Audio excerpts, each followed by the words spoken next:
Everyone, I am Engine Cadet Abalianosa Jailord. So, in this video, I'm going to explain with regards to these questions that why the global divides the North and the South. So, this topic were assigned to Jailord Abalianosa, which is me, and also Chris Impis. So, the first reporter is Chris Impis. Everyone, my name is Engine Cadet Chris. We discuss about why the global divides the North and the South. The North and the South divide is the socio-economic and the political categorization of a country. The Cold War era generation places countries in the two distinct groups, the North and the South. The North is comprised of all the first world countries and most second world countries,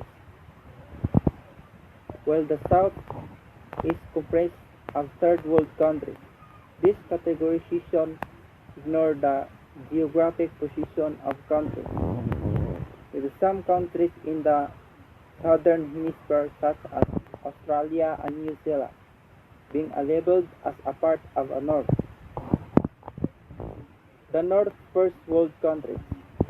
The north of the divide is a comprised of countries which have a developed economies and account for over 90% of all manufacturing industries. In the world, out of these countries account for only one quarter of the total global population. They control 80% of the total income earned around the world. All the members of the D8 come from the North, as well as four permanent members of the UN Security Council. About 95% of the population in a countries in the North have enough basic needs and have access to functioning education system. The South World countries. The South is comprised of countries with a developing economies which were the initial referred to as a third world countries during the Cold War. An important characteristic of countries in the South is the relatively low GDP and the high population. The third world accounts for only a fifth of the globally earned income but account for over three-quarters of the global population. Another common characteristic of the countries in the South is the lack of basic amenities. As little as 5% of the population is able to access basic needs such as food and shelter. The economies of the most countries in the South really imports from the North and have a low technological penetration. Hi everyone, I am Engine Cadet Abelano Jailord. So I'm going to continue to explain that with regard to the topic why the global divides the North and the South.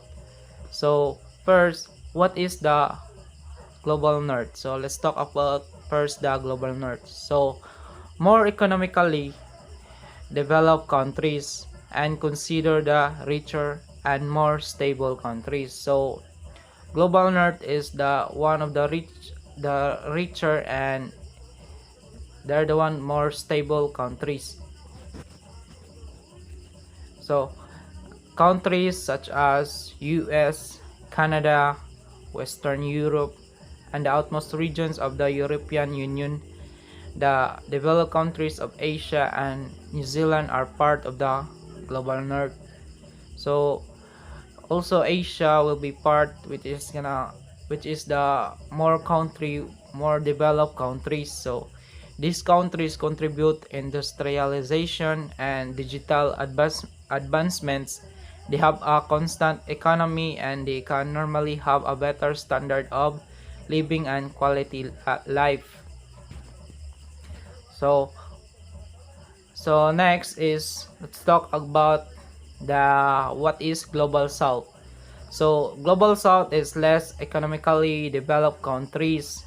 Defining the south is developing or poor countries. So south can be poor countries and less developed countries. So global south countries such as Africa, Latin America, developing countries of Asia, and the Middle East are part of the global south. So global south, this is known certainly known as the developing countries, which means the gross domestic product, human development index, and general standard of living within these countries are considered how long that of countries in the north. Global South contains world countries.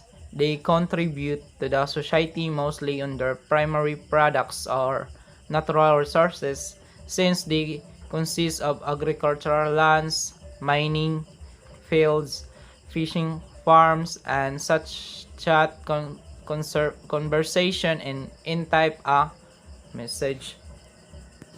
So major difference between North and Global South. So I'm going to compare the between North and the South. So North has less population while South has high population. So in that case, since North is a less population, they have a high wealth. Unlike the South, which is high population, they can also have had a low wealth. So North have high standard of living, and while South had low standard of living. Then North high industrial development industry, while South low industrial development, and mostly South are are are having agricultural works to have um, a job to sustain the daily needs. So then to answer the question that why the global divides the north and the south. So the main reason, there are many causes for these inequalities, including the availability of the natural resources, then different levels of health and education, the nature of a country's economy and its industrial sectors, international trading policies and access to markets, how countries are governed, and international relationships. So and and as you can see, why the north and the global south divide, because of the inequalities, including the availability of natural resources, then also how countries are governed and within the international relationship. Due to that, that is why the global divides the north and the south. The main cause of the north-south divide is deindustrialization, as manufacturing industries traditionally located in the north have closed. As you can see from the data below, manufacturing continues to be very important in the north, whereas in the south it is ranked 7. The double divide is caused by political power, economic dependency, and importation or exportation of resources. That's all. Thank you.